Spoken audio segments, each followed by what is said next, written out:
Bonsoir et bienvenue à la Bibliothèque des rêves. Ce soir, on va voyager à l'époque romaine pour découvrir l'histoire d'un des aspects les plus célèbres de la civilisation romaine, au moins dans la culture populaire. Cette pratique des jeux, de ces spectacles organisés dans des arènes spécialement conçues pour ça. Jeux qui incluaient de vrais combats, des combats entre gladiateurs, mais aussi d'autres attractions, comme la recréation de batailles ou d'événements historiques pour l'amusement du public, en utilisant toutes sortes de décors et de machines de théâtre, des animaux exotiques.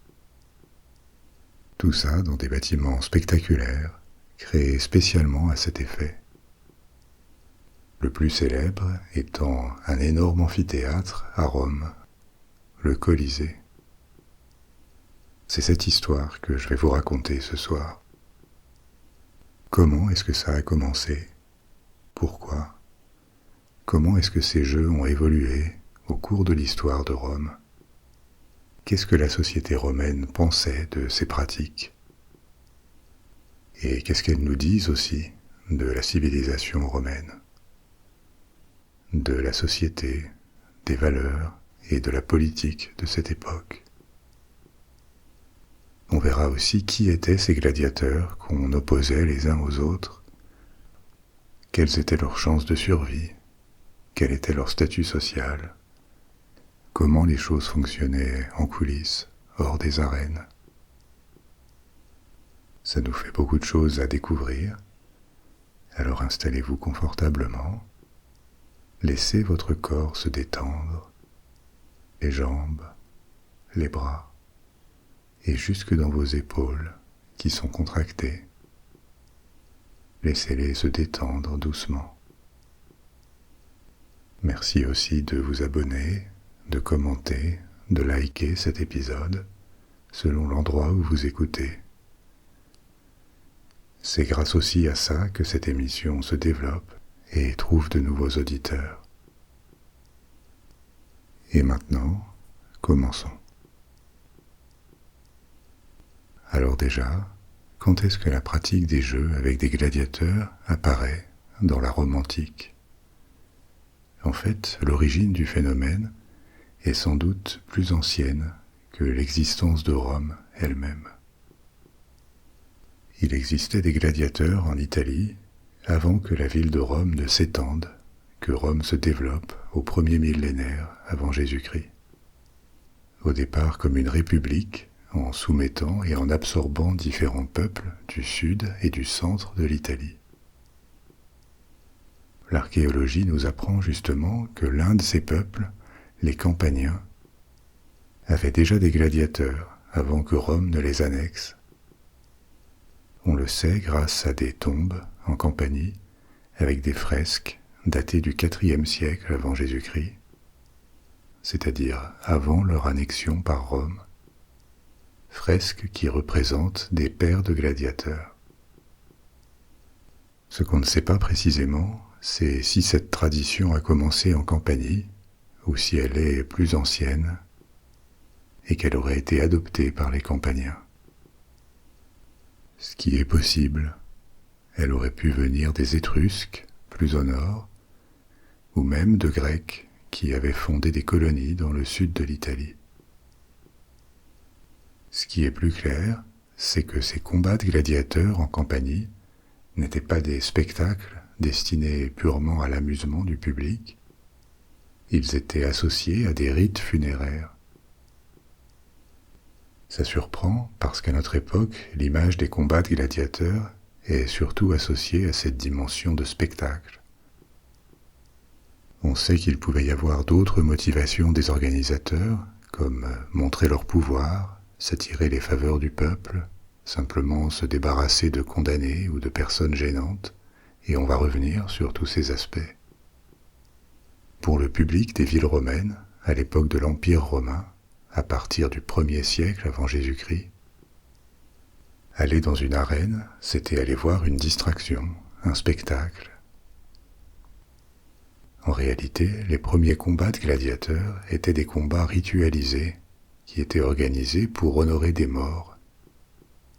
Ces combats pouvaient faire couler le sang, mais on arrêtait le combat dès qu'un des deux combattants était blessé. Et la dimension de jeu, de spectacle, n'aurait été qu'un aspect, peut-être secondaire, dans un rituel qui était plutôt funéraire ou religieux par sa nature. Le sens de ces combats va ensuite changer au fil des siècles pour devenir un pur spectacle. Mais on pense qu'au départ, ça n'était pas le cas, ou pas seulement. En tout cas, les Campaniens avaient aussi une autre pratique que les Romains vont garder, c'est le fait d'habiller, de déguiser leurs gladiateurs, qui étaient équipés pour incarner des ennemis qu'ils avaient vaincus. Donc il y avait des types de gladiateurs qu'on pouvait distinguer par leur équipement, leurs armes et leurs armures. Un type de gladiateur populaire chez les Campaniens, c'est le samnite. Les samnites étaient des tribus, des clans établis en Italie centrale, et le gladiateur samnite était équipé d'une épée courte, un bouclier rectangulaire, un casque et une jambière, une protection qui couvre la jambe jusqu'au genou.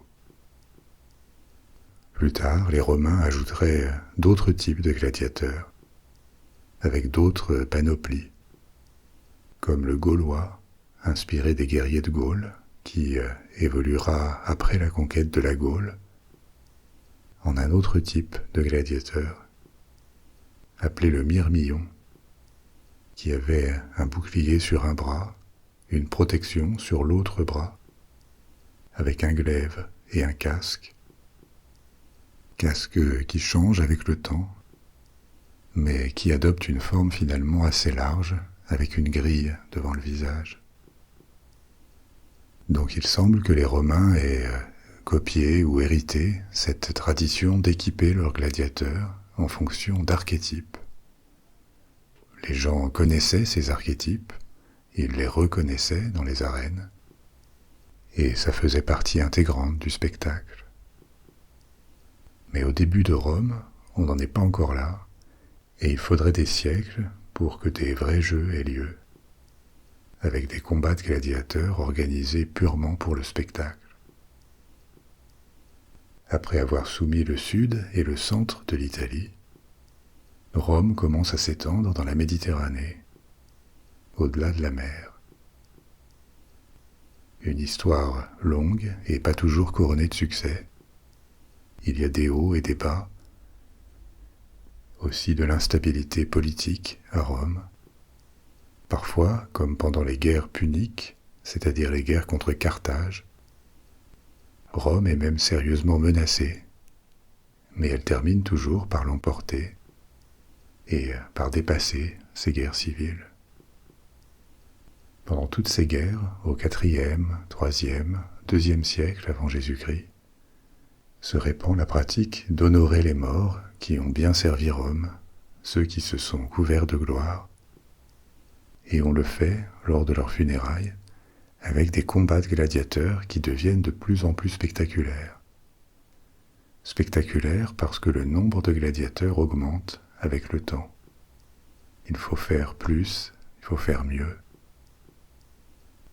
Et par exemple, en 216 avant Jésus-Christ, meurt un ancien consul de la République. Consul, c'est-à-dire une très haute fonction élective. Le mort est un dénommé Marcus Lepidus, et ses fils financent 3 jours complets de célébration pour ses funérailles. Célébrations qui comprennent des combats de gladiateurs avec 22 paires de combattants. Donc 22 duels. Au cours des décennies suivantes, ce type de célébration se multiplie et elles deviennent de plus en plus grandes. 30 ans après, en 183 avant Jésus-Christ, meurt un autre consul, Publius Licinius, et on l'honore avec des funérailles assez extravagantes. Cette fois, il y a 120 gladiateurs, 60 paires, Et en plus du spectacle, qui est public, on distribue de la viande à la population de Rome. Quelque chose de rare, d'assez exceptionnel même, puisque la viande ne faisait pas partie du régime quotidien des classes populaires à Rome. Donc les historiens s'accordent à reconnaître que pendant cette période, 3e et 2e siècle avant Jésus-Christ, l'importance de ces jeux funéraires augmente. Ils ne sont pas encore des jeux tout court, mais ils ne sont plus seulement un moyen d'honorer les morts. Ils deviennent l'occasion de grands rassemblements, de fêtes populaires, dans lesquelles on inclut largement le peuple de Rome, même s'il n'avait aucun lien direct avec le défunt. On lui offre des distributions de nourriture, des spectacles dans lesquels les gladiateurs tiennent la vedette, et donc, dit autrement, le rite funéraire ou religieux commence à s'effacer derrière la célébration populaire. Ça devient un festival. Et un aspect important, c'est que ces célébrations sont financées par des particuliers qui en ont les moyens. Ça n'est pas l'État qui paye. Mais l'État voit ça d'un bon œil parce que ce sont des moments de communion populaire qui animent la vie sociale et qui créent de la cohésion, font oublier les fractures de la société. En particulier, dans des périodes de difficultés militaires, c'est bon à prendre, socialement et politiquement. Pendant les guerres puniques, Rome finit par l'emporter, mais pas avant d'avoir encaissé quelques défaites retentissantes. La ville elle-même apparaît même menacée à un moment. Et donc des festivités qui galvanisent la population, c'est très utile. Cette pratique d'organiser des grands jeux funéraires se répand à d'autres villes de la République, et pas seulement en Italie. On en voit en Espagne ou en Afrique du Nord. Au IIe siècle, avant Jésus-Christ, Rome est encore loin de son pic d'expansion, qui reste à venir, mais elle a déjà des villes de taille respectable hors d'Italie. On voit aussi ces festivités durer plus longtemps, 3-4 jours, et s'accompagner de banquets, de spectacles de théâtre et de danse. Toujours des distributions d'aliments au peuple, et comme clou du spectacle, toujours ces combats de gladiateurs. On appelle maintenant les organisateurs, les sponsors de ces jeux, des éditeurs. Pourquoi les familles riches sponsorisent, payent pour ces événements? Évidemment avec des idées derrière la tête. En régalant le peuple de nourriture et de spectacles, les sponsors travaillent leur statut, ils brillent, ils se font connaître, et ils montrent leur générosité et leurs moyens. Dans une république où on obtient des charges, en partie par popularité et en fonction de sa puissance, et où il faut être élu par des citoyens pour prétendre aux plus hautes fonctions, c'est une façon d'attirer les regards et les votes. En d'autres termes, de transformer la fortune personnelle ou privée en influence politique et en statut social. Seules les familles les plus fortunées peuvent prétendre organiser des jeux funéraires qui durent 3 ou 4 jours et qui impliquent des centaines d'artistes et de combattants, tout en alimentant des milliers de personnes. Au 1er siècle avant Jésus-Christ, la République est plus étendue et puissante que jamais, plus prospère aussi. Mais politiquement, elle est devenue très instable. Elle a toujours eu une histoire politique mouvementée, mais elle apparaît régulièrement au bord de la guerre civile. Et effectivement, ça va finir par arriver. Alors comme la pratique des jeux, avec leurs sponsors, est maintenant bien installée, elle est utilisée par des politiciens et des généraux ambitieux pour faire avancer leur cause. Ils organisent des jeux en dépensant des fortunes, ou parfois promettent des jeux pour gagner les faveurs de la plèbe. Ce qu'on appelle la plèbe, ça n'est pas exactement le monde populaire ou les classes sociales les plus basses, comme le sens qu'on donne souvent à ce mot aujourd'hui.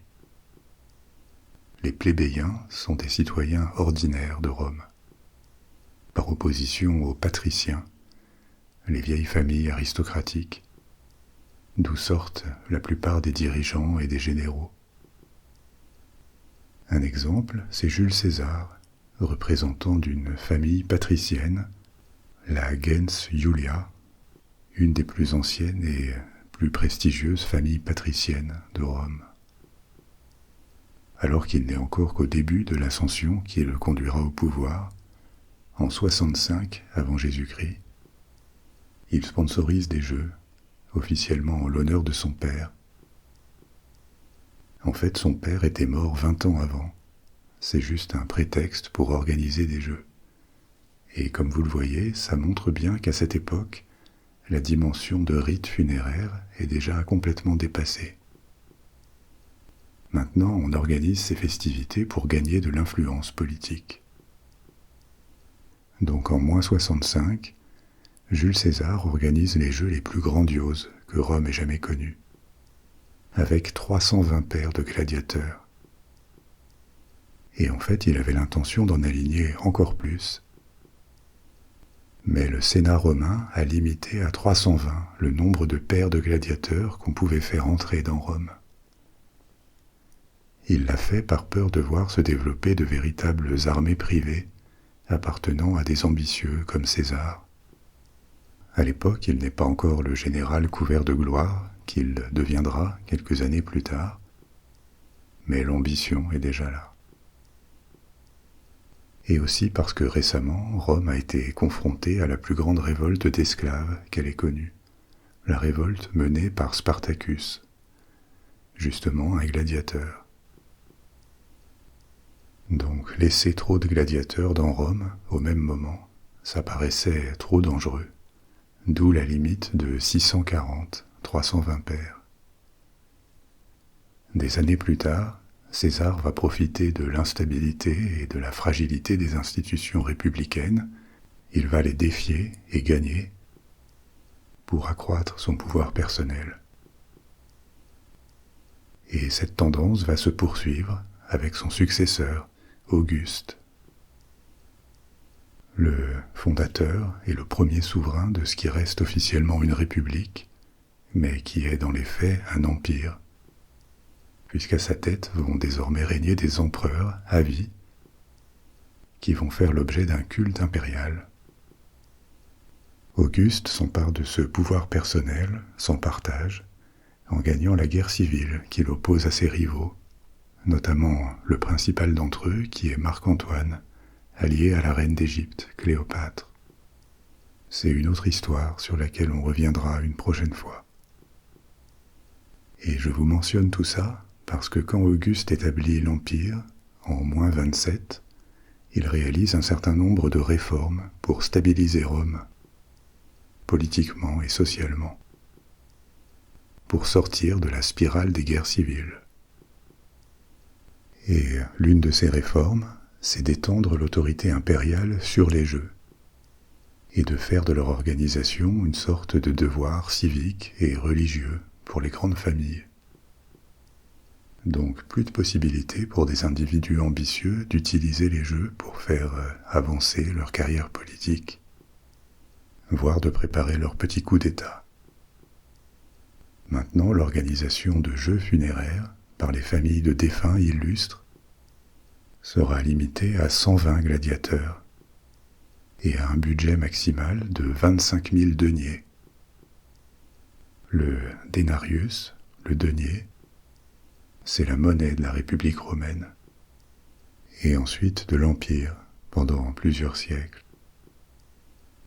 Sa valeur évolue, et avec le temps elle baisse, parce que les autorités le déprécient, c'est-à-dire qu'elles réduisent la quantité d'argent, le métal, argent, dans les pièces de monnaie. Mais pour se donner un ordre de grandeur sur la valeur du denier, avec prudence parce qu'évidemment la gamme de produits qu'on pouvait acheter était très différente il y a 2000 ans. Pour avoir un ordre de grandeur en tête, Un travailleur manuel, sans spécialisation, disons de base, était payé environ 1 denier par jour, autour de -27, à l'époque où Auguste s'empare du pouvoir. Donc 1 denier, en se basant sur le prix du pain à Rome, ça serait équivalent à peu près à 20 à 25 euros d'aujourd'hui, ce qui fait 32 à 38 dollars canadiens ou 18 à 22 francs suisses. 25 000 deniers, le plafond légal pour des jeux funéraires, ça représenterait autour de 500 à 600 000 euros d'aujourd'hui. Un montant que seules les familles riches peuvent se payer pour organiser des jeux, mais clairement pas assez pour acheter ou influencer sérieusement des milliers de personnes. Et à part les jeux funéraires, une autre catégorie de jeux est légalisée, ce qu'on appelle les ludis, le pluriel de ludus. Les ludis, ce sont des jeux qui doivent coûter au moins 180 000 deniers, c'est-à-dire au moins 4 millions d'euros, si on garde la même estimation. Des jeux qui peuvent être payés, offerts par des particuliers ou par l'État, mais ces jeux doivent obligatoirement être dédiés au culte impérial. Ce qui veut dire que maintenant, les grands jeux, les ludis, ne peuvent plus servir les intérêts privés, ou en tout cas aucun autre intérêt que celui de l'empereur en place, et par extension l'intérêt de l'Empire romain dans son ensemble, de l'État. Ces grandes réformes d'Auguste, qui incluent les réformes des jeux, vont permettre de mettre fin pour un bon moment aux rivalités internes et aux guerres civiles qui affectaient la République romaine dans ces dernières décennies. Ça ouvre une période de stabilité relative. On va quand même assassiner beaucoup d'empereurs et aussi voir des révoltes. Mais l'unité de l'Empire ne va plus être menacée comme auparavant. Donc une période de stabilité qui dure jusqu'au IIIe siècle après Jésus-Christ. C'est pour ça qu'Auguste est considéré comme un des plus grands hommes d'État qu'ait connu la Rome antique. Il a posé les bases d'un système politique et social qui va rester assez stable pour plusieurs générations après lui. Et c'est sous ce nouveau système de jeu, dont les plus somptueux sont maintenant dédiés à l'empereur et à la célébration de Rome elle-même, que les combats de gladiateurs vont connaître leur apogée, du 1er au IIIe siècle après Jésus-Christ. Les ludis vont maintenant être utilisés par les empereurs, par les autorités, pour animer la vie sociale, pour acheter l'admiration et la loyauté du peuple, et de plus en plus, avec le temps, pour acheter la paix sociale aussi. Vous connaissez l'expression du pain et des jeux, panem et circenses, qui vient de là. Ce sont deux grands ingrédients qui pourront contribuer à garder sous contrôle la population. Pas les seuls, ce serait réducteur, mais ils sont importants. Notamment tenir tranquille la population de Rome, mais pas seulement. Les grands jeux qui célèbrent le culte impérial sont aussi organisés autour du monde romain.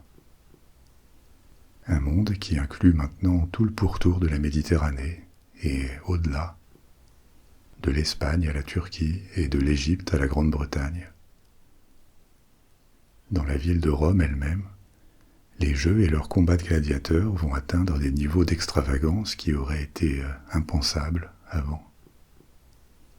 Par exemple, en 108 et 109, au début du IIe siècle après Jésus-Christ, l'empereur Trajan célèbre ses victoires avec des jeux qui durent 123 jours, plusieurs mois, et qui font intervenir 10 000 gladiateurs et 11 000 animaux.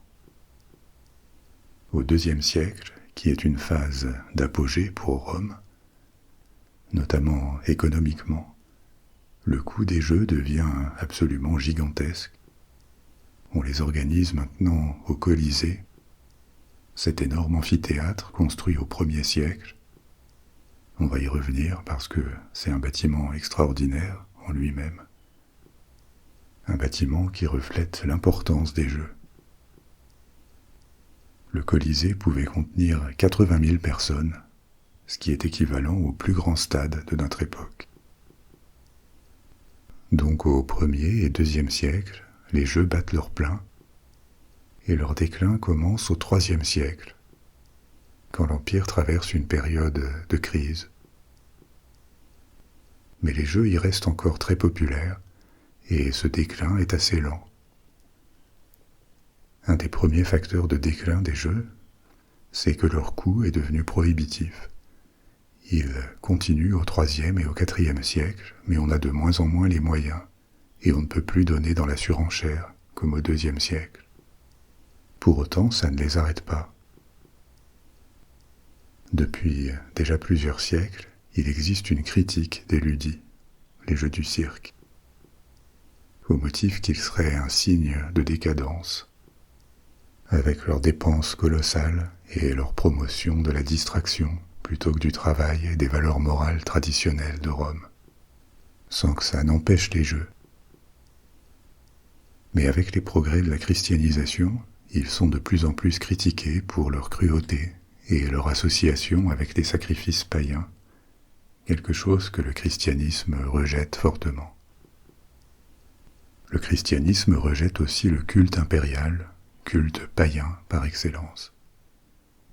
Quand des martyrs chrétiens sont envoyés au Colisée pour y être exécutés, et aussi dans d'autres arènes autour du monde romain, en punition de leur rejet de l'ordre religieux et social de Rome, les jeux deviennent un symbole du mal pour les chrétiens.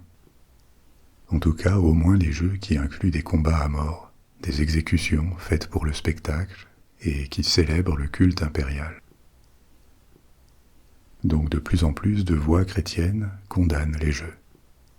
Au début prudemment, parce qu'ils sont très populaires et parce qu'il est dangereux de s'exprimer avec hostilité à l'État romain. Mais le christianisme avance inéluctablement. Il est de moins en moins souterrain, il monte, y compris dans les classes sociales plus aisées et les cercles du pouvoir romain, jusqu'à la conversion de certains empereurs et l'établissement du christianisme comme religion d'État, ce qui arrive à la fin du IVe siècle. L'empereur Théodose installe le christianisme et interdit les festivals païens. D'un autre côté, il faut continuer à distraire le peuple. Alors on cherche un équilibre en promouvant d'autres formes de spectacles, comme le théâtre et les courses de chars, qui sont d'autres formes de distraction bien implantées, populaires, dans les grandes villes romaines. Au Ve siècle, les combats de gladiateurs sont déjà devenus marginaux et ils disparaissent. L'Empire romain s'est scindé en deux moitiés, deux entités qui collaborent, mais qui en pratique sont deux États séparés. Dans l'Empire romain d'Occident, c'est la dislocation totale. Il s'effondre au Ve siècle. Les grandes villes se vident, et de toute façon, on n'a plus aucun moyen d'organiser des jeux. Donc ils disparaissent. Mais même dans l'Empire romain d'Orient, à Byzance, les gladiateurs vont aussi disparaître au Ve siècle. Alors maintenant qu'on a parlé de l'ascension et de la disparition des combats de gladiateurs, et plus généralement des jeux du cirque, jetons un œil à la réalité humaine qu'il y a derrière. Qui sont les gladiateurs? Comment est-ce qu'ils se retrouvent dans une arène? Qu'est-ce que sont ces écoles de gladiateurs par lesquelles ils passent? Et plus généralement, comment ça fonctionne en coulisses? Comme je vous le disais au début, les plus anciens types de gladiateurs étaient nommés en fonction des ennemis de Rome. Il y avait le Samnite, le Gaulois ou le Thrace. Ces archétypes, ces modèles, évoluent sous la République, c'est-à-dire avant que les jeux n'atteignent vraiment leur apogée. le Gaulois devient le Myrmillon. Et il garde le même équipement avec un glaive, c'est-à-dire une épée courte, un bouclier rectangulaire, une protection de bras et ce casque typique avec une visière et une grille devant le visage. Au départ, dans les premiers combats de gladiateurs romains, donc exclusivement pour les jeux funéraires, chaque type de gladiateur combat contre un autre du même type. Ça assure un équilibre. Mais à la fin de la République, et encore plus sous l'Empire, on invente de nouveaux types. Parce qu'on est maintenant complètement dans une logique de spectacle, et il faut de la variété. Apparaît par exemple le rétiaire, ce qui veut dire l'homme au filet, qui est armé d'un filet, d'un trident et d'une dague. On introduit aussi des gladiateurs qui combattent depuis des chars, et aussi d'autres qui combattent avec les poings et portent des sortes de gants de boxe renforcés. On les appelle les cestères. Au IIe et au 1er siècle avant Jésus-Christ, comme les combats de gladiateurs se multiplient, ça devient une petite industrie, un secteur économique, parce que ces gladiateurs doivent être recrutés ou achetés quand c'était des esclaves, et ils doivent être entraînés avant de pouvoir les sortir en public. Et comme il faut constamment alimenter Rome et d'autres grandes villes en gladiateurs, cette activité se développe. Alors, qui sont ces hommes et comment on les recrute ? Ça varie avec les périodes, mais à la fin de la République, à peu près la moitié d'entre eux sont des volontaires payés, qui choisissent cette carrière parce que c'est bien payé, ou par défaut, parce qu'aucune autre ne se propose, ou parce qu'ils veulent la vie qui va avec. Évidemment, c'est une activité dangereuse, mais les chances de survie ne sont pas aussi mauvaises que ce qu'on voit dans les films. J'y reviendrai plus en détail dans un instant. En tout cas, à certaines périodes, les chances de survie ne sont pas vraiment pires que de s'enrôler dans l'armée. Pour les pauvres et ceux qui n'ont pas le statut de citoyen, entrer dans une école de gladiateurs, c'est trouver un métier, être nourri, logé, et avoir une chance peut-être de devenir célèbre et d'acquérir un pécule, ou même une petite fortune pour quelques-uns. Les prix en argent et les cadeaux que les gladiateurs peuvent gagner vers la fin de la République et sous l'Empire étaient assez substantiels. Et dans la société romaine, qui est très strictement compartimentée en classes sociales, dans laquelle la naissance détermine largement la vie qu'on peut avoir, devenir gladiateur, c'est l'opportunité possible d'une vie plus confortable et d'une petite ascension sociale. L'autre moitié des gladiateurs, les non-volontaires, ce sont des esclaves et des prisonniers de guerre. Au 1er et 2e siècle après Jésus-Christ, Rome a un afflux presque constant de prisonniers de guerre qui viennent de provinces lointaines parce qu'elle est en pleine expansion. Ces prisonniers sont souvent des soldats, donc de bons gladiateurs, d'autant plus qu'ils ont l'air exotiques pour les foules romaines. Les mettre dans l'arène, c'est aussi une façon de montrer aux Romains l'expansion et la puissance de leur empire. Alors, quel est le risque de mourir pour les gladiateurs ? Très élevé, certes, mais beaucoup moins d'une chance sur 2 à chaque combat. Parce que tous les combats n'étaient pas à mort, loin de là. Des historiens ont établi quelques statistiques en étudiant les archives. Évidemment, ce sont juste des estimations. Mais elles nous disent que le risque de mort pour un gladiateur qui perdait son combat, c'est-à-dire soit d'être tué au combat, soit achevé parce qu'il avait perdu, ce risque était de l'ordre de 20 à 25%. 20 à 25% s'il avait perdu. Donc en moyenne, quand 2 gladiateurs entrent dans l'arène, chacun d'eux a 10 à 12% de chance d'y rester. Un risque très élevé, Mais il faut évacuer cette idée que la mort était systématique pour le perdant.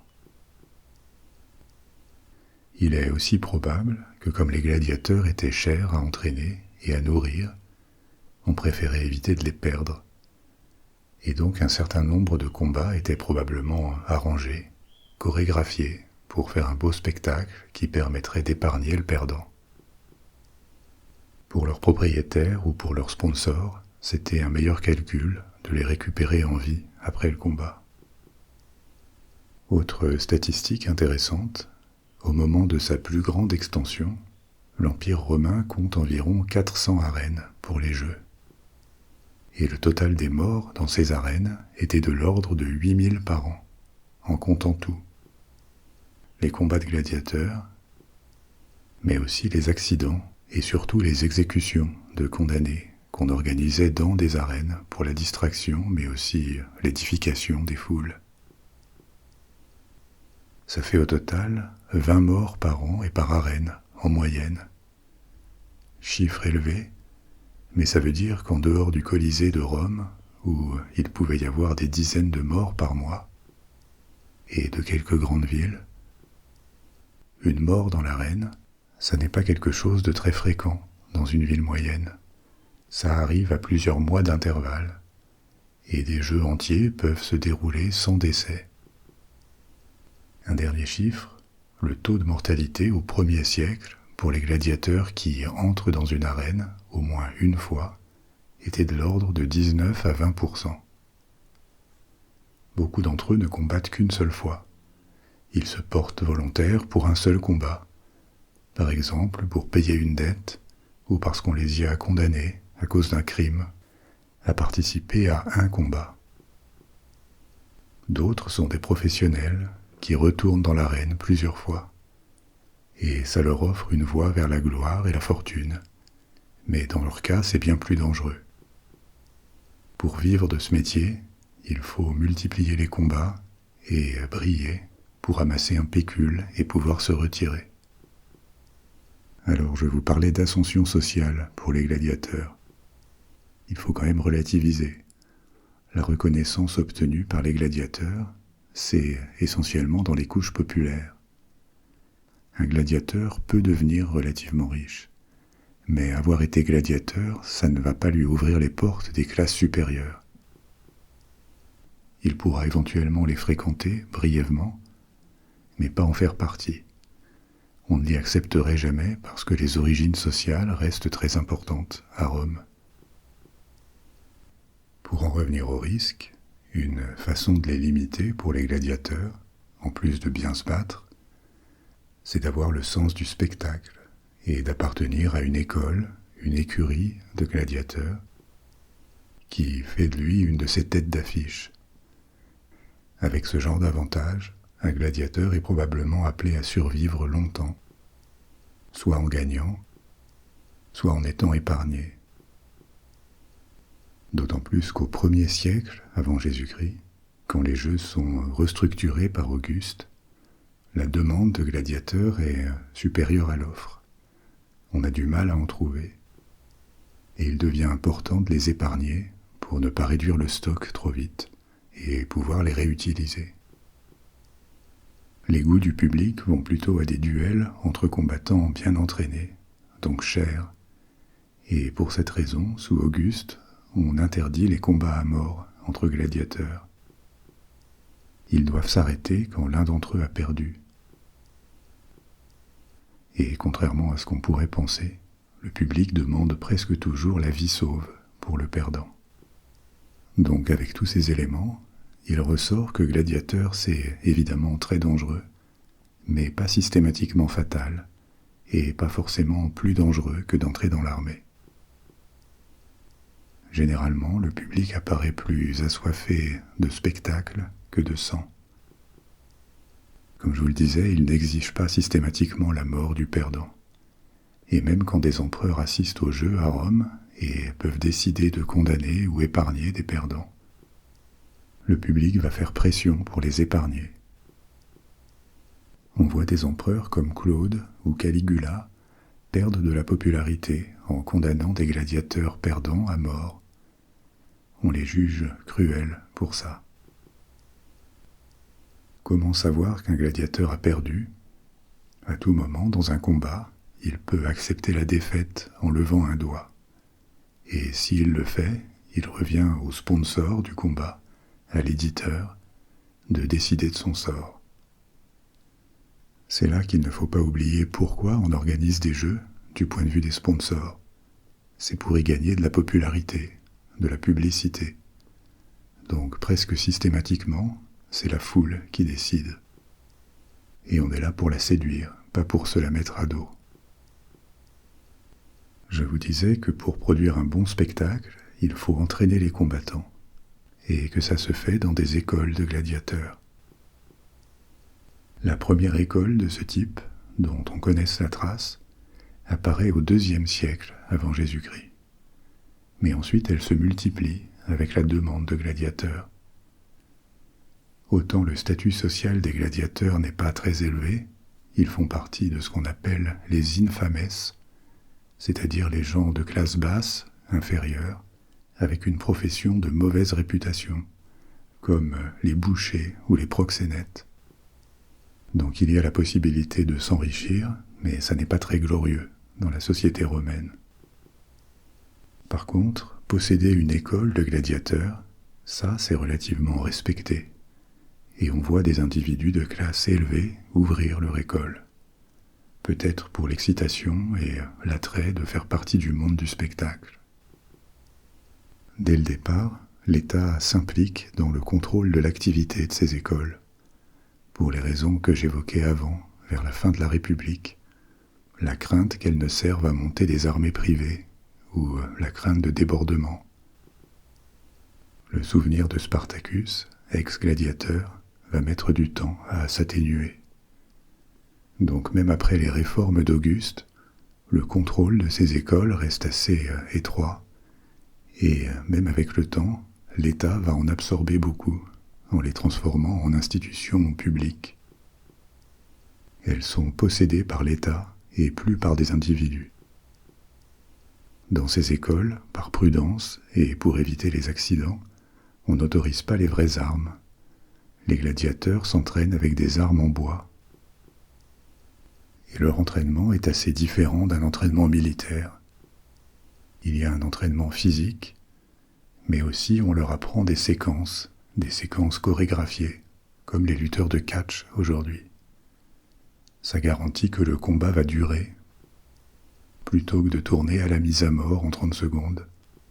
Parce que la réalité, c'est que si on met 2 personnes non préparées à se battre dans une arène, ça risque de tourner court et de produire un spectacle décevant. Un combat de gladiateurs, en moyenne, ça dure 10 à 20 minutes. C'est assez long. Et donc ça inclut de la simulation et des retournements de situation plus ou moins décidés à l'avance pour que le public soit satisfait. Les témoignages de l'époque indiquent que le public préférait voir des combats de gladiateurs très experts et si possible avec des styles complémentaires. Par exemple, un très grand et très fort, mais plus lent, contre un autre plus petit et agile. Pour les combattants, il y a tout à gagner à suivre ces règles. C'est ce qui leur donne les meilleures chances de survie. Parce que si un gladiateur est populaire et qu'il a le sens du spectacle, il ne risque finalement pas grand-chose. Le public va le sauver en cas de défaite. Malgré tout, le risque est toujours présent à chaque combat, et donc dans les écoles, on les prépare aussi à mourir stoïquement, en acceptant leur destin sans supplier ou pleurer, parce que personne n'a envie de voir ça. Évidemment, pour nous, ça paraît d'une cruauté et d'une insensibilité assez horrible. C'est inhumain, et c'est quelque chose qu'on ne pourrait plus tolérer aujourd'hui.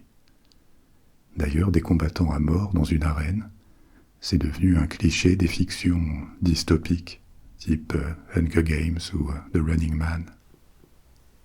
Cette critique, ce rejet de la cruauté, c'est quelque chose qui est déjà présent à l'époque romaine. Il ne faut pas croire que l'opinion publique y est totalement insensible, et la critique s'intensifie avec la christianisation. Pourtant, les jeux durent pendant des siècles, et même du IIe siècle avant Jésus-Christ jusqu'au IIIe après Jésus-Christ, il y en a de plus en plus.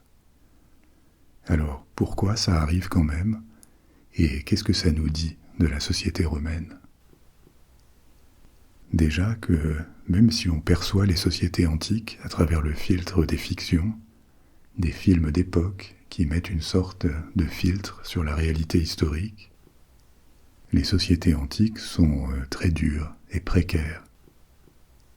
La valeur de la vie humaine n'est pas la même qu'aujourd'hui. Elle n'a pas le caractère sacré qu'elle a acquis dans les sociétés modernes. La mort fait bien plus partie du quotidien qu'aujourd'hui.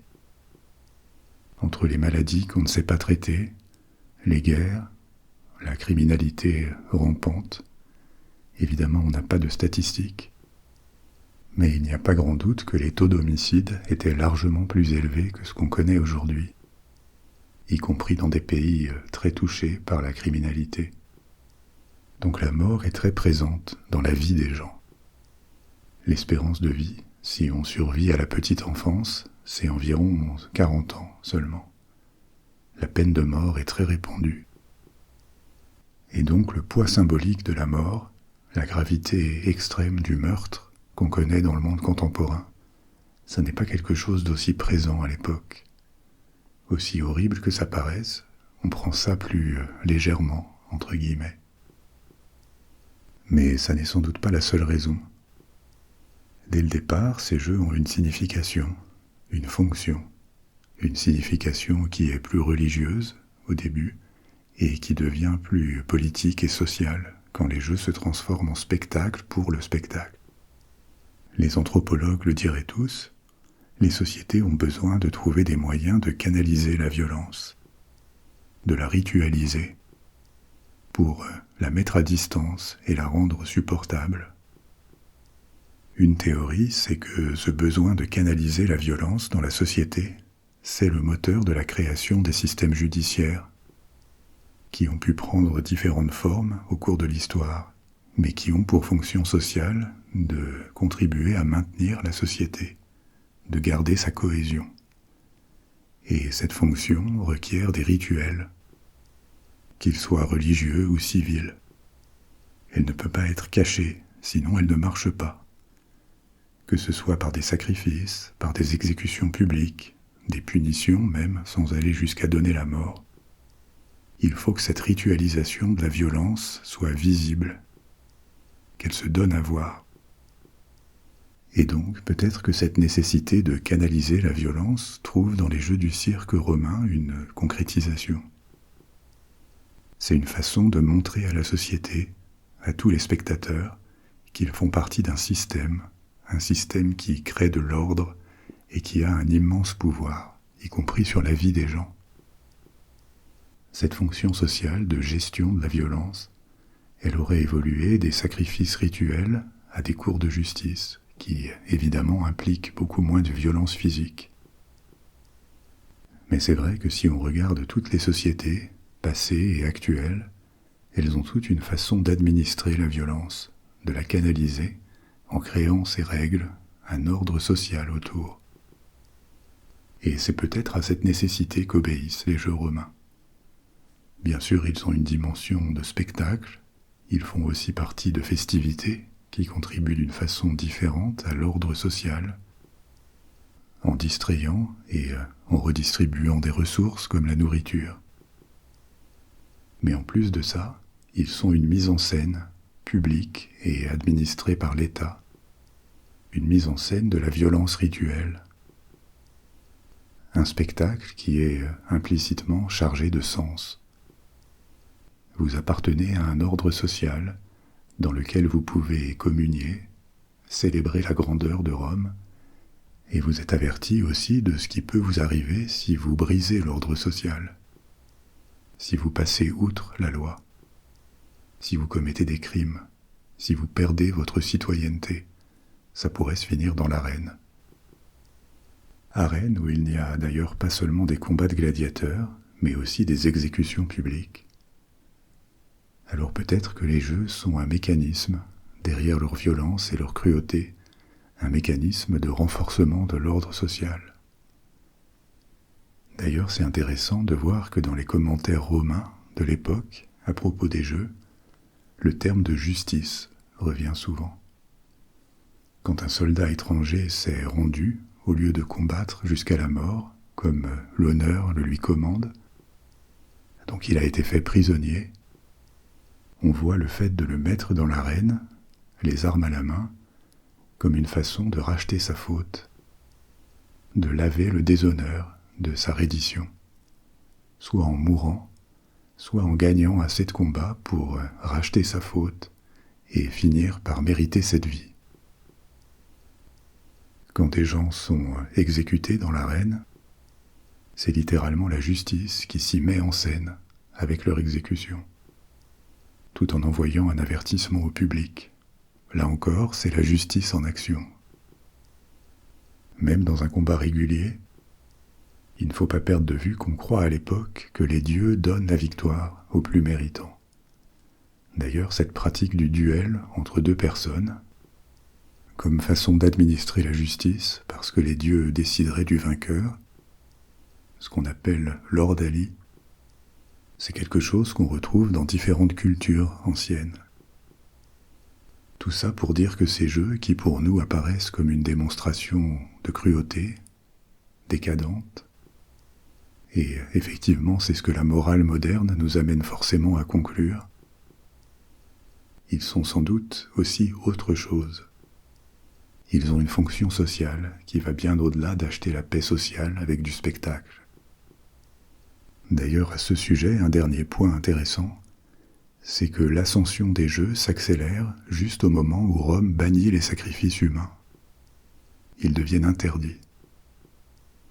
Rome n'a jamais pratiqué ces sacrifices humains à grande échelle, ils étaient rares et souvent condamnés par l'opinion. Mais ils ont existé sous la République, et en 97 avant Jésus-Christ, ces sacrifices sont déclarés contraires à la morale romaine et définitivement interdits. Donc il est tentant de penser que c'est en fait un passage de relais, une évolution de la façon de ritualiser la violence. Alors, puisqu'on a parlé du phénomène des gladiateurs, maintenant allons voir comment se déroulent des jeux, et notamment dans leur arène la plus célèbre, le Colisée de Rome. Dans les jeux tels qu'ils s'organisent au 1er siècle après Jésus-Christ, les combats de gladiateurs sont une sorte de plat de résistance, on pourrait dire. Mais il y a d'autres séquences, d'autres attractions. Et entre ces spectacles, il y a des numéros d'acrobates ou de musiciens. C'est comme un long spectacle de variété qui peut être suivi pendant plusieurs jours. Au départ, ces attractions sont organisées au forum, et ensuite, devant leur succès, on les déplace dans des arènes, dans des amphithéâtres. Beaucoup sont construits au 1er et au 2e siècle, y compris le Colisée, qui est érigé en une dizaine d'années et qui va être ensuite modifié au cours des décennies suivantes. Dès l'origine, le Colisée est conçu pour les jeux, et au-delà de sa taille énorme, il est remarquable aussi par son ingénierie et son ingéniosité. L'arène elle-même peut être utilisée pour différents types de spectacles. Elle a des ascenseurs qui peuvent faire apparaître des participants au cœur de l'action, en montant depuis différents niveaux situés sous l'arène. L'arène peut être aussi remplie d'eau, au moins partiellement, pour recréer des batailles navales. Les combats de gladiateurs sont l'événement le plus populaire, mais il y en a d'autres qui attirent les foules. L'un d'entre eux, c'est ce qu'on appelle le venatio, la chasse d'animaux. Une grande variété d'animaux sauvages, en provenance d'Afrique et du Moyen-Orient, sont mis dans l'arène, et des chasseurs les combattent ou les chassent. Des ours, des lions, des tigres, mais aussi des autruches, des hippopotames, et même des éléphants ou des girafes. Pour rendre la chasse plus attrayante, on installe des arbres et des bâtiments dans l'arène. Il y a aussi des exécutions publiques qui ont lieu pendant les entr'actes, à l'heure des repas. Ça ne sont pas vraiment des attractions comme les autres, mais elles sont mises en scène. Parfois on les appelle ad bestias, c'est-à-dire qu'on envoie les condamnés à mort dans l'arène et on lâche des animaux sauvages. Un type de spectacle qui apparemment n'a eu lieu qu'au début du Colisée, ce sont les simulations de batailles navales, avec des galères. C'est sans doute spectaculaire, mais beaucoup d'historiens sont sceptiques sur la possibilité d'inonder entièrement l'arène. Il aurait fallu la rendre étanche, puisqu'en dessous il y a beaucoup d'étages vides, avec les salles et toute la machinerie. Donc peut-être qu'il y a juste eu un canal inondable placé en travers de l'arène. Mais ces batailles ont eu lieu au 1er siècle.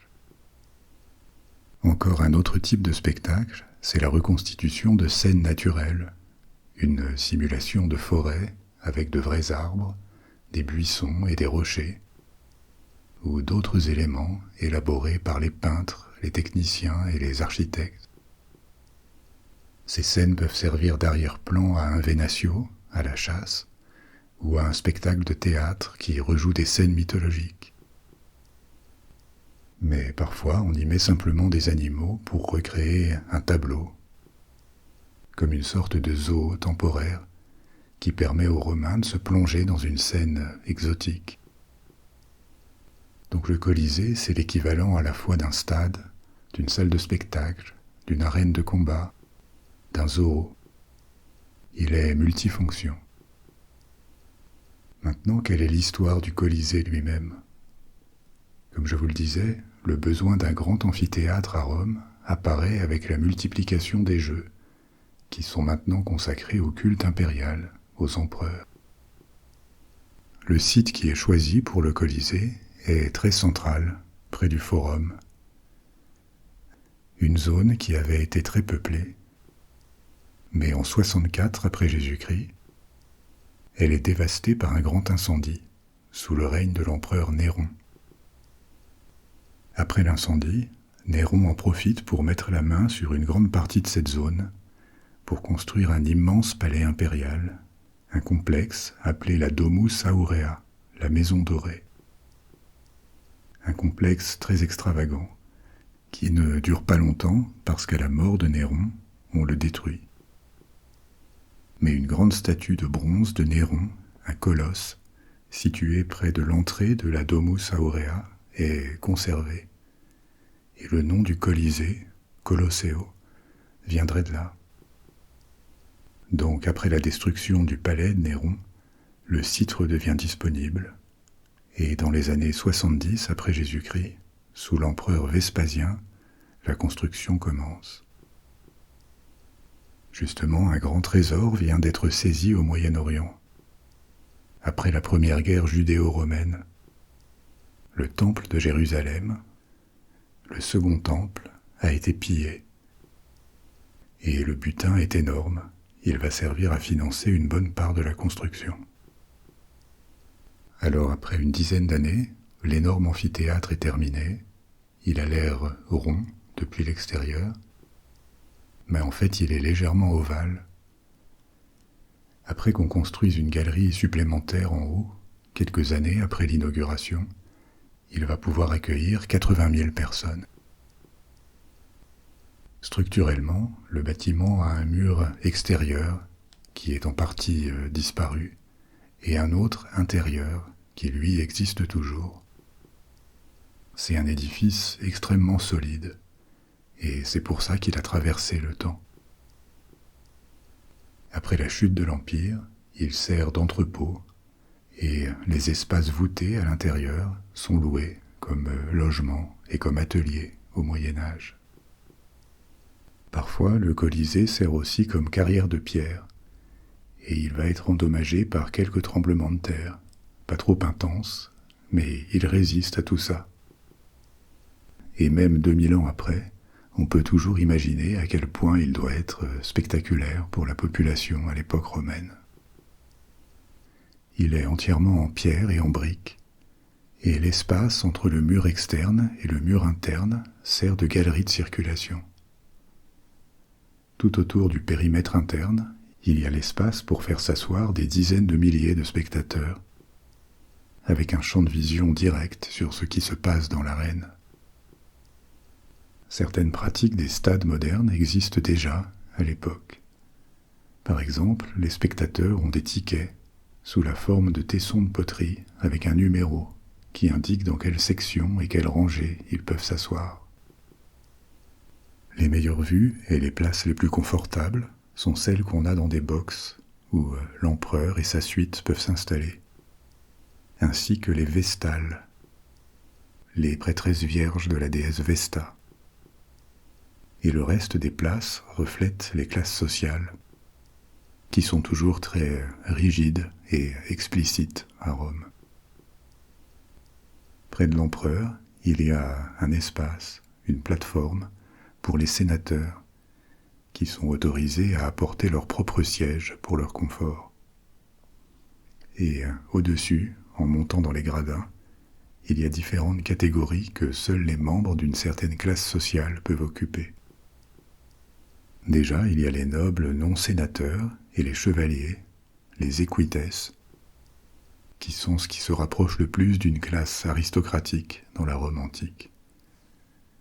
Ensuite, on a un niveau pour les citoyens ordinaires, les plébéiens, lui-même divisé en un niveau pour les plus riches, plus proches des nobles, même si, aussi riches qu'ils puissent être, et certains le sont, le fossé social ne disparaît pas complètement. À ce niveau de la plèbe, on a aussi des sections réservées pour certains groupes sociaux. Par exemple, les soldats en permission et les vétérans, les prêtres ou les ambassadeurs étrangers. Tout ça pour garantir à la fois que chaque segment de la société va avoir sa place, et aussi pour éviter les mélanges qui auraient été inappropriés. Et finalement, les gradins les plus élevés, les plus hauts, sont pour les pauvres ordinaires, non plébéiens, et les esclaves. On y est soit assis sur des bancs très étroits, soit debout. Vers la fin de l'Empire romain d'Occident, quand les derniers spectacles ont lieu, le Colisée a plus de 300 ans, et il tient toujours, apparemment en bon état. Comme le Panthéon de Rome et d'autres édifices publics dans l'Empire romain, il témoigne du savoir-faire de la construction romaine, les formes, les matériaux, l'architecture, l'ingénierie sont remarquables parce qu'ils permettent de construire des bâtiments extrêmement solides et durables, même sans entretien. Le Colisée est construit en travertin, qui est une pierre calcaire très résistante et esthétique. Il y a aussi du tuf, qui est une pierre volcanique, utilisée pour les parties moins visibles, et enfin du béton romain et des briques pour la décoration. Les briques ne sont pas structurelles. Le mur extérieur est fait de blocs de pierre sans mortier. Les pierres sont maintenues ensemble par des fixations en fer. Et au total, le Colisée contient 300 tonnes de fer. 300 tonnes de fer, c'est pas grand-chose à notre époque. Mais il y a 2000 ans, c'était une énorme quantité. Et il faudra attendre 1500 ans pour retrouver autant de fer dans un bâtiment. C'est aussi un édifice qui témoigne de la prospérité économique et des moyens humains des Romains. Donc après la chute de l'Empire romain, qui intervient alors que Rome a déjà perdu beaucoup de son importance et de sa population, la capitale avait été déménagée à Ravenne. Après cette chute, le Colisée n'a plus vraiment d'utilité. Pendant la période médiévale, où il sert d'entrepôt et d'atelier, et de logement pour les familles pauvres, la population de Rome atteint un point bas. Les papes n'y sont même plus pendant la période où on les a déménagés à Avignon. Et le Colisée se vide de sa population au XIVe siècle. À ce moment-là, il devient plutôt une sorte de repère malfamé qui a la réputation d'abriter des bandits.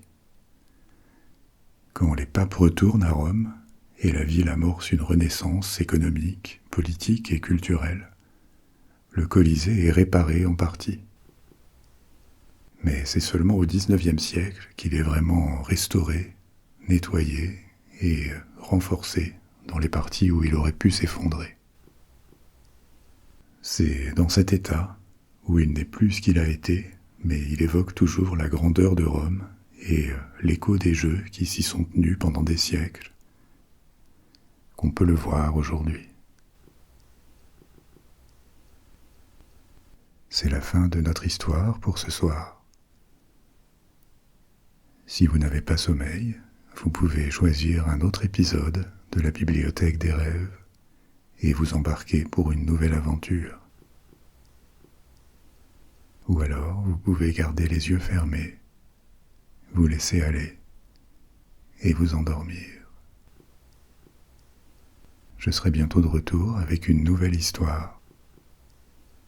Et d'ici là, dormez bien, faites de beaux rêves. Au revoir.